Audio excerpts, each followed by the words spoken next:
Hola, estás escuchando otro capítulo de Distópicas. El libro que nos ocupa en este episodio es Neuromante, de William Gibson. Del otro lado de mi pantalla, porque seguimos con las medidas de aislamiento social obligatorio, está Leticia Pautacio. Hola, ¿cómo están? Yo no te lo dije, pero probablemente ya lo sepas, yo soy Celeste Montesi. Si ya nos venís escuchando, ya medio que te sabes de memoria nuestros nombres, pero por las dudas, si es la primera vez y empezaste por otro lado, te contamos quiénes somos. Retomamos el nombre del libro, Neuromante, un libro raro, podemos decir. Esa es como mi definición, después de haberlo leído, me quedó como esa sensación. Para mí, si tengo que ponerle un eslogan, es el libro que hay que leer mínimo 2 veces. Buena parte de los libros de esta temporada se tienen que leer 2 veces igual, pero sí. No, pero esta es la primera para leerlo, la segunda para entenderlo. Porque lo que sucede con Neuromante es, y vi que no nos pasó solo a nosotras, porque estuve viendo comentarios en Goodreads, alguien preguntaba, ¿es normal que no sepa qué es lo que está pasando todo el tiempo? Sí, es normal. Buenísimo. Es normal porque es raro. Bueno, esa es la sensación que a mí me quedó. Y es raro por un montón de motivos. Es raro porque está raro escrito, que en parte yo primero pensé que era porque fue mi primera experiencia con un ebook. Entonces dije, bueno, quizás soy yo que no me acostumbro al formato, al soporte y demás. Y después lo conversamos fuera de este podcast y te había pasado lo mismo. Entonces dije, bueno, quizás es una traducción, que eso también siempre es posible porque estamos leyendo un libro traducido, ¿no? Pero bueno, es raro por eso entonces, por la forma en la que está contado. Es raro porque te sumergís a un mundo que ya está armado y que vos tenés que tratar de entender a medida que vas leyendo, porque nadie se para a explicarte nada. Nosotras sí vamos a parar un momento para contarte que el personaje principal de este libro se llama Case y es un vaquero del ciberespacio en una misión suicida. Después de que un trabajo lo deje al borde de la muerte, acepta las peores tareas que sea capaz de encontrar. A cambio de curarlo, un tal Armitage le encarga un nuevo trabajo. Acompañado de Molly, una mujer cyborg, descubrirá que este hombre sospechoso está en realidad manejado por Wintermute, una inteligencia artificial que busca romper las leyes y convertirse en algo más grande y más inteligente de lo que debería. Nadie se para a explicarte nada. No, exactamente. Y de hecho, una de las cosas que hablábamos también un poco cuando estábamos preparando este podcast es que William Gibson usa muchas palabras que hoy significan otra cosa, pero para lo que él se imaginó. Y esto tiene que ver un poco con un juego que él hace, me parece, de forma de como escritor, para intentar aprovechar palabras que estaban dando vueltas por ahí y darle un significado distinto, crear algunas otras palabras. Es la primera vez, creo, que aparece la palabra ciberespacio en el mundo, en uno de los libros de Gibson, no en este, en uno anterior, ¿no? Sí, él escribe una historia antes, esta es su primera novela, pero él escribe antes una historia breve y ahí lo utiliza por primera vez, pero esta es como lo que lanza a la fama, si se quiere, el término.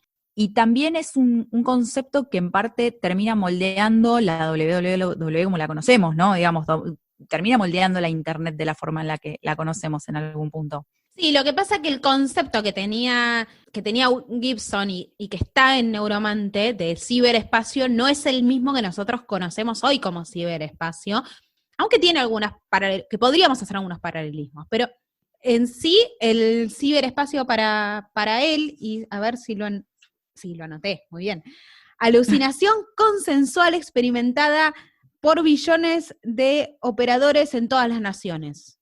Sí, tiene un componente que hoy podríamos decir que es de realidad virtual, que es muy grande. Para él es una mezcla de cosas, es un asistente de voz con una realidad virtual, con una conexión en línea de otros participantes, con una inteligencia artificial también. Digamos, son todos muchos conceptos que hoy conocemos, pero que en ese momento no solo no eran conocidos, sino que se estaban explorando en principio. Sí, de hecho, estamos hablando de el libro es de 1984, Internet como lo conocemos no existía, pero ya había conexiones de redes, ya ARPANET ya existía.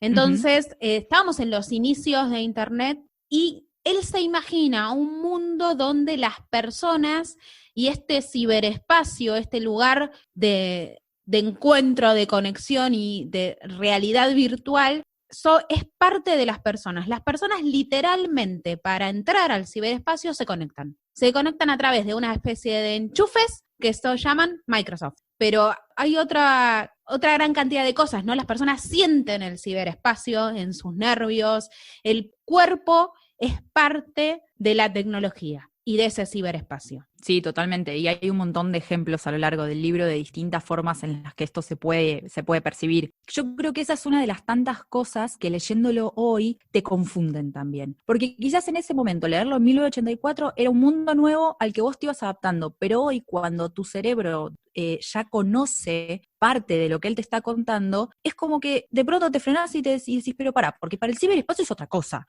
no es esto exactamente. Entonces empezamos a ver estas mezclas que por un lado es como para considerar, para aplaudir en algún punto que él haya podido hacer toda esta explicación y haya podido imaginársela, pero por otro lado a nosotros todos esos conceptos o tienen otro nombre o tienen otro significado, nos hace también un poco más difícil la lectura, si se quiere. Consideremos que estamos hablando de palabras como Simestim, hielo, vaqueros, que uno empieza a leer que Case es vaquero, y después, ok, bueno, podría ser un hacker, digamos, listo, bueno, vamos por acá. Y vas como tratando de encajar lo más parecido a lo que conocemos hoy, ¿no? Pero todos estos conceptos vos te volcás directamente y tenés que ir a lo largo de la lectura tratando de ubicarlos, porque nadie, como decíamos antes, nadie se frena a explicarte. Vos entrás a un mundo y decís, ¿qué es esto? Sí, y otra cosa, hablando de las palabras, ¿no? Él utiliza palabras que son marcas, nombrando dispositivos o diferentes aparatos. Entonces, Microsoft fue una, ¿no? Pero hay Sonys, hay Hitachis, hay un montón de cosas que se refieren a algo que no es lo mismo que a dispositivos, claro. Exacto, a dispositivos que no son lo mismo que nosotros nos imaginamos al pensar en esas marcas, sobre todo hoy, que además son todas marcas que en 30 años han evolucionado y han cambiado y han modificado su tecnología. Entonces, realmente uno cuando lo lee, cuando tiene este primer acercamiento con el libro, se confunde. Es necesario que empecemos a reconstruir lo que él nos está diciendo para poder aclimatarnos de alguna manera. Si no, es como que te quedás medio en el borde diciendo, este hombre, ¿qué le pasa?, ¿no? Pero a mí lo que me parece súper interesante de una de las entrevistas que leía a posteriori de leer el libro es que esto es un libro pre-Google. Y es un libro que no se podría haber escrito de otra forma, más allá de que, por supuesto, todos estos conceptos tendrían mucha más entidad, ¿no? Escribiéndolo a posteriori. Pero a lo que voy es que él, en parte, lo decía, lo voy a parafrasear, pero básicamente él decía, yo no tenía idea de computadoras y por eso pude escribir este libro, porque no tenía toda esa rigurosidad técnica, por un lado, y por otro lado, porque tenía más libertad, no tenía la responsabilidad de que cualquiera pudiese agarrar, poner en Google la palabra ciberespacio y ver si efectivamente coincide y está bien explicado o no. No, y ni él mismo, o sea, no tenía dónde buscar realmente qué significaban las cosas, entonces tenía esa libertad de poder crearlas. El ejercicio de escritura me parece que es súper rescatable. Y otra cosa que es muy rescatable del libro, por el libro en sí mismo, pero por lo que significa para la literatura, es el inicio de un subgénero dentro de las distopías que es el cyberpunk. Es una de las grandes novelas fundadoras de este género, que es un subgénero de la ciencia ficción, pero que va a combinar la tecnología avanzada con un bajo nivel de vida, que va a tomar elementos de la novela policíaca dura, que vos los podés reconocer y que generan una cosa completamente distinta, porque no se encaja dentro de lo que vos ya conocés, y que también usa la tecnología de forma diferente a otros libros que también son distópicos. Sí, y de hecho una de las cosas interesantes de este cyberpunk es que es uno de los primeros libros que empieza a ver la tecnología de una forma negativa. La ciencia ficción en el pasado tenía esa visión idílica de la tecnología como algo bueno, como grandes máquinas que permitían volar e ir al espacio, y bueno, había como una visión idílica de todo lo que se podía hacer con la tecnología, y este libro en realidad está mostrando otro lado de la tecnología, un poco más oscuro. Sí, es un futuro imperfecto como toda distopía, pero si lo pensamos en los libros sobre los que ya fuimos conversando, nosotros tenemos En un mundo feliz donde la tecnología también es protagonista, pero en principio es un conductor de felicidad, o sea, es la forma de llegar a ser felices y perfectos la tecnología como sociedad, ¿no? Y acá es todo lo contrario. Es interesante, me parece, hay varias cosas que se mueven, a diferencia de otros libros que estuvimos viendo y a diferencia de las distopías más tradicionales, y es que Primero, es uno de los libros, no sé si es pionero porque la verdad que no confirmé este dato, pero es uno de los libros que empieza diciendo, bueno, la tecnología se nos puede ir en contra, ¿no? La inteligencia artificial se nos puede ir en contra, y me parece como esto algo muy interesante, decirlo en 1980 sobre todo. Y lo segundo es que no trata el libro de un mundo donde el gobierno es malo. De hecho, ni se menciona a los gobiernos. Sí se menciona una guerra, bueno, algunos conflictos, pero no se menciona en sí el gobierno ni las instituciones tradicionales, sino que hay una relevancia muy importante de las empresas, ¿no? Cómo manejan el mundo, cómo tienen sus propios caminos, áreas y objetivos que no tienen que ver solo con ganar dinero, ¿no? Hay un mundo que en realidad, más que gobernado por los gobiernos, está gobernado por las empresas, y también me parece muy valorable decirlo en 1980, cuando son algunas discusiones que quizás las vemos un poco más actuales. Sí, o que ni siquiera estamos teniendo correctamente, ¿no? Que recién ahora estamos empezando a decir, mirá esta empresa multinacional que claro, no, sí, bueno, estaría teniendo como demasiado poder. Sobre todo en Internet también, ¿no? Si volvemos a pensar en lo digital, es otra vez grandes empresas, pocas, con mucha información, con mucho poder. Esta es otra de las características que va a marcar al cyberpunk, que el centro del poder político, del poder económico y del poder militar esté en las grandes empresas multinacionales. El Estado como que lo corren del eje y es como vos decís, prácticamente no sabes, no existe, no está, no importa. No importa, en realidad creo que en este camino, en esta historia, con estos personajes que tenemos en este libro, no es un tema que realmente importa. Hay un montón de libros donde en realidad no se habla del gobierno, ¿no?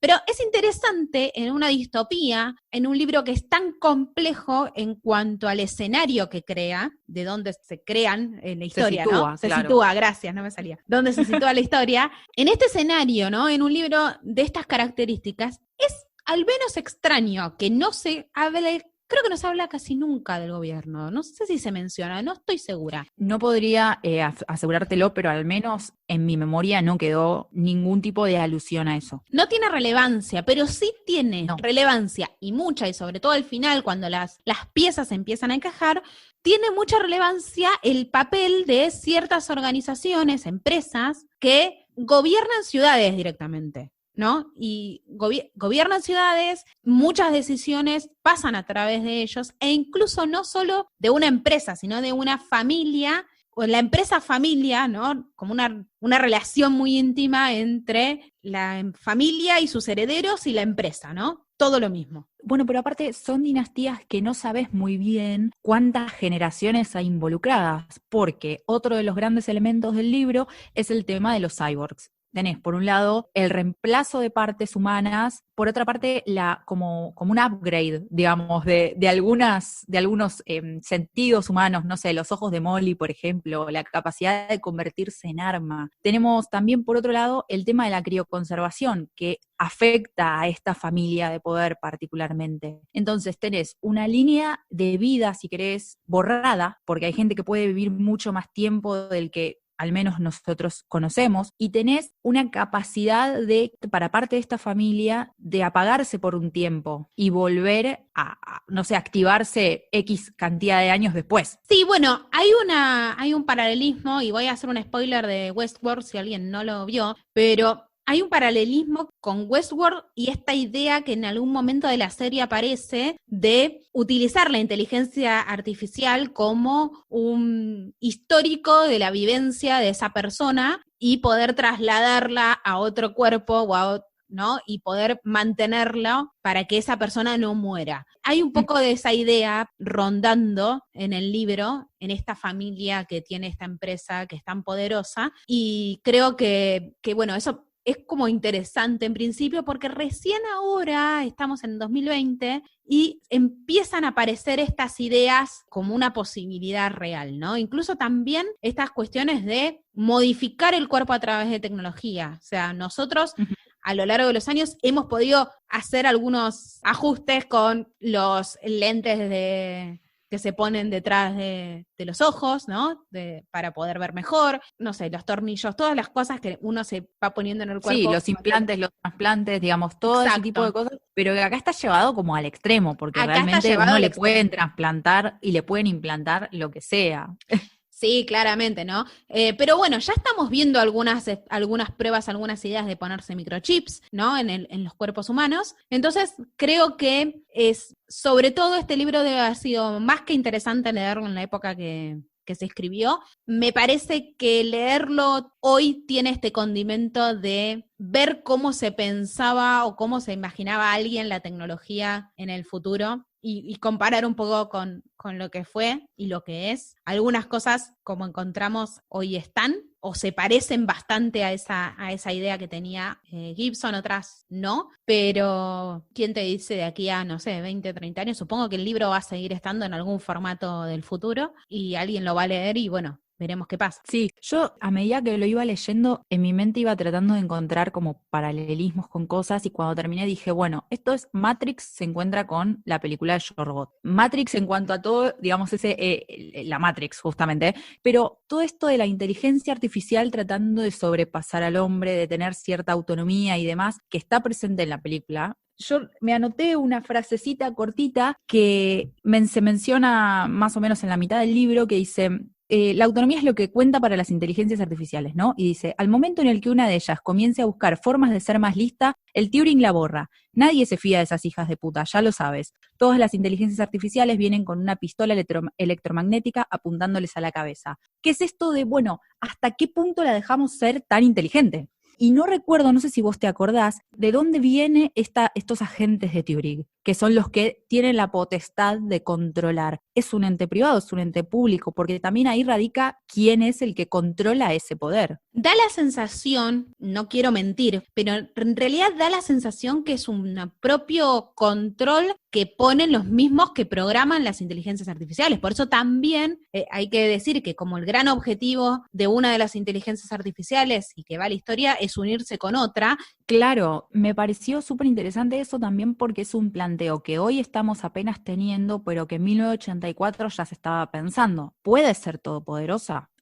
Primero es la pregunta. ¿Realmente puede sobrepasarnos como humanos? ¿Puede pensar más de otra forma? ¿Le ponemos un límite? ¿Cómo se lo ponemos? Estos, en principio, las inteligencias artificiales del libro tenían un límite, pero también tenían la forma de ver cómo sobrepasarlo, porque Wintermute hace todo lo posible para poder encontrar a su otra mitad. Para saber qué pasa vamos a tener que leer 2 libros más, porque esto empezó siendo uno y terminó siendo una trilogía. Pero está todo dado para que esto pueda avanzar, porque el libro termina, spoiler alert, con Wintermute buscando otras parecidas a él, a ella. Entonces uno se queda y dice, ok, bueno, entonces esto ya pasó, o él no sabe si pasó y por eso va a salir a ver. Sí, deja abierto el final, obviamente también. Creo que cuando lo terminó de escribir no estaba previendo hacer 2 libros más, pero bueno, seguramente en los próximos libros algunas de estas cosas se retomen. Pero volviendo al tema de la inteligencia artificial, creo que es más que interesante el papel que se le da a la inteligencia artificial y cómo en realidad se va desarrollando ese papel a lo largo del libro, porque no está siempre presente, ¿no? No es, y me voy a adelantar un poco a los podcasts que vienen, pero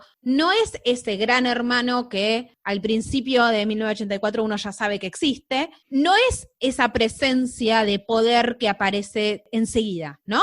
Es una presencia que aparece con el tiempo y me parece que al final muestra mucho porque además muchas de las cosas que suceden en el libro, y esto también es un spoiler, pero muchas de las cosas que suceden en el libro son por Wintermute, o sea, están fijadas por Wintermute, por esta inteligencia artificial. Entonces, es interesante hasta dónde se le da el poder a la inteligencia artificial que, bueno, termina digitando el accionar de las personas. Sí, yo recuerdo que al leerlo a mí me da la sensación de que nosotros como lectores hacemos el mismo recorrido que hace Case, tratando de descubrir qué es lo que hay atrás, ¿no? Porque primero llega Armitage, después vos agarrás y decís, ok, este señor es raro, y Case se empieza a dar cuenta de que hay algo más, que intuye que pasa algo más, pero no se sabe qué es. Después están tratando de averiguar quién es el que controla y cómo lo controla. Hay como un montón de descubrimientos que vamos haciendo al mismo paso que el personaje, que dicho sea de paso, jamás me lo imaginé como un chico de 20 y pico, 30 años, para mí tiene de piso 45, 50. Entonces fue muy difícil cada vez que volvía a recordarte que era joven porque me quedaba y digo, en mi mente este hombre es mucho más grande. No sé si te pasó lo mismo, pero fue rarísimo. Sí, a mí me pasó algo similar, porque además cuentan una historia de Case como que había estado en la guerra, como que... Tal cual. Entonces tal cual. daba la sensación, está bien que un chico de 18 años, hubo muchos chicos de 18 años que ya estaban en la guerra, estuvieron en la guerra, más aquí en Argentina, pero de todas maneras, uno, no sé, por ciertas cosas que hablaban del pasado, daba la sensación de que había pasado mucha más cantidad de tiempo. Sí, pero aparte lo presentan arruinado directamente, o sea, tiene 1000 problemas de salud, está al borde de la muerte, aparte él ya está completamente resignado y buscando morir con cada misión que acepta, entonces es como que en mi mente me lo visualicé como una persona más grande, entonces cada vez que te recordaban que en realidad tenía 20 y pico, 30 años, era como, ay, cierto. Pero bueno, me pasó eso. Pero me parece, retomando, que uno como lectora haces ese mismo recorrido que hace Case y te vas haciendo en algún punto las mismas preguntas. Sí, la verdad que como ritmo del libro a mí me parece que es más que interesante, está muy bien armado, más allá de que empezamos diciendo este libro no se entiende, ¿no? Es verdad, uno tiene que tenerle paciencia, tiene que tener ganas de leerlo, creo que no es un libro para cualquiera, no es de fácil lectura, claramente, pero es un libro que vale la pena. Yo creo que vale la pena leerlo, vale la pena pensarlo, sobre todo desde estos diferentes ángulos, vale la pena hacerlo con el diccionario al lado, si buscan en internet. Yo no lo hice, yo lo busqué después, traté de armarlo en mi mente y llegó un momento en el que dije, bueno, no, necesito saber si yo lo que estoy pensando es así o en lo que sí, claro, flasheé cualquier otra cosa, porque también uno comete eso de agarrar y decir, y esto es más o menos como, y después me fui, no, lo estoy sobreanalizando. Sí, tal cual, por eso. Quizás estaría bueno leer un poco más del libro antes de leerlo, pero me parece que es un libro que está bueno, que tiene muchas cosas para analizar y ver y volver a leer y releer. Esta es como el primer acercamiento que hacemos las dos. Incluso yo no había leído nada de Cyberpunk hasta ahora, así que me parece que también es como algo interesante. Y seguramente también a medida que vayamos leyendo otro tipo de contenidos, esto va a cambiar la visión que tenemos del libro también. Creo que es como, al menos de los que llevamos conversados, es el primer libro que podemos ver como más actual en cuanto a lo que cuenta, ¿no? Que lo podemos comparar más directamente con lo que nos pasa y que habla de un tema que siempre queda viejo muy rápidamente, que es la tecnología, y cómo a pesar de todo eso, el libro tiene un montón de cuestiones, de cuestionamientos y de interrogantes que siguen vigentes, a pesar de que tiene más de 30 años. Porque no es un libro únicamente tecnológico, me parece que es un libro muy humano, incluso en las relaciones entre Case, Molly, Armitage, hay muchos de los cuestionamientos y de temas que están por debajo de la historia, que es lo que estamos hablando en estos podcasts, ¿no? En estos podcasts no estamos hablando tanto de las historias en sí, sino de los temas que subyacen, y esos temas son globales, son generales y casi que son atemporales. Entonces, me parece que lo que hace Gibson muy bien es imaginarse estos temas en un lugar más tecnológico, en un debate, digamos, de un escenario tecnológico, de un espacio tecnológico. Realmente acertó en cuanto a cuáles son los debates de ese futuro. Quizás no a cómo es el futuro en cuanto a la tecnología, pero sí cuáles son los debates que se van a ir y van a venir y seguramente van a seguir estando en los próximos años. Sí, totalmente de acuerdo, por eso me parecía que era rescatable esto, digamos, que uno cuando usualmente piensa o habla de tecnología es este avance constante, continuo, que en un mundo feliz se planteaba en cuanto a la ciencia, pero que tranquilamente, que va de la mano con la tecnología, es, bueno, ¿hasta dónde? Acá es, por un lado, ¿de qué forma? Y por otro lado, ¿te parece? Esto se puede dar vuelta. Me parece que lo que hace es ponerle un freno a ese avance tecnológico y decir, bueno, hay todo este conjunto de preguntas que nos tenemos que hacer, que no son estrictamente tecnológicas, que no van a ser técnicas, pero que hay que hacerse para poder seguir desarrollando esa pata técnica. Bueno, y esto muestra exactamente que Gibson no era una persona técnica, era una persona que había estudiado literatura. Él no venía de ese mundo y ese mundo lo inventó, lo construyó a partir de esas frases sueltas que escuchaba en el lobby del bar. Entonces, el libro no tenía por qué ser técnico, ¿no? No tenía por qué ser tecnológico, era un libro humano, justamente. Tal cual, es que no lo pretende tampoco, pero justamente me parece válido porque quizás haya un montón de lectores que entren por ese lado también, ¿no? Que entren por el lado de la tecnología y que de pronto se encuentren con planteos que quizás por formación no sé si están dados, pero que están involucrados en el trabajo, ¿no? Entonces, creo que es una forma válida para pensar a uno hoy, más allá de que, insistimos, el mundo no se armó de la misma manera en la que él lo explica, pero que las preguntas siguen estando. Sí, yo creo que hicimos un repaso, como decía hace un rato, este es un primer acercamiento del libro, unas primeras impresiones que nos dio a las dos, un poco a partir de la lectura y después de entrevistas y de literatura que anda dando vueltas en internet sobre el libro también, percepciones, a veces sobre análisis que hacemos de las cosas. Creo que un poco es la idea de Distópicas. Pero los dejamos para que lean el libro. Realmente, nada, queremos también que más personas experimenten esto de no entender nada hasta que termina el libro. Me parece que está bueno de vez en cuando. Creo que es una experiencia que hay que tener. Entonces, vamos a pedirles a todos que lo hagan, los que no lo hicieron y los que lo hicieron que nos critiquen porque seguramente tendrán algo para decir sobre todo lo que dijimos aquí en este podcast. Bueno, todo esto nos lo pueden contar en nuestras redes sociales. En Facebook y en Instagram nos encuentran como Distópicas Podcast, en Twitter como @distópicas_, y si quieren nos pueden escribir a nosotras también. Mi Twitter es @mariaceleste con 12 al final, y el tuyo, Leti. @LetiPautación. Bueno, dicho todo esto, los vamos a dejar pensando y tratando de leer, si tienen ganas, aprovechar estos días de cuarentena para sumergirse en un mundo diferente. En una versión alternativa de nuestro mundo, podemos decir. Podría ser, sí, una versión casi ochentosa por algunos dispositivos que andaban dando vuelta, pero con temas muy de este 2020. Bueno, nos escuchamos en el próximo episodio entonces. Adiós.